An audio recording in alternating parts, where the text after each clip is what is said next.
me get rid of this. Are you ready? Let me get rid of this. Oh, Kye, you're not at an airport. It's like you can have that stuff in your but my pockets are bulging. Great. All right. Oh, here are your flags. Right. All right.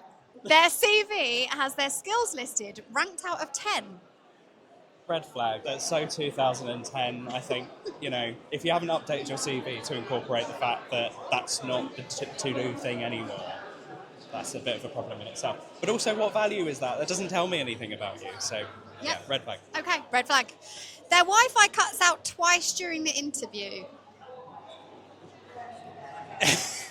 Difficult one to answer, I think, because I always say, always make sure you're prepared, make sure you've got reliable internet connection, but these things do happen. Sometimes it's outside of our control, so just make sure that you're prepared for an interview before going into it and that you have got a stable connection wherever you are. Yeah, okay.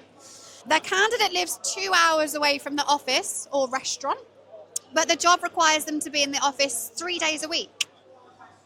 Again, I would probably say it's a bit of a red flag because it's quite far to have to commute, potentially sort of 3 days a week.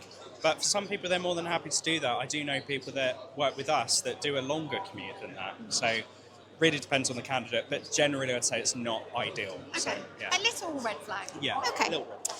Their CV has a link to their TikTok where they have 100,000 followers. I don't really know how that's relevant. I guess it depends on the job, right? Yeah. Like if they're a social media manager, Oh, great. yeah. So that means that they're an influencer. They're present on social media. They've built a following. That's great for a marketing team. But if it's any other role, red flag. I don't need to know that. Thank you so much for playing, Kye.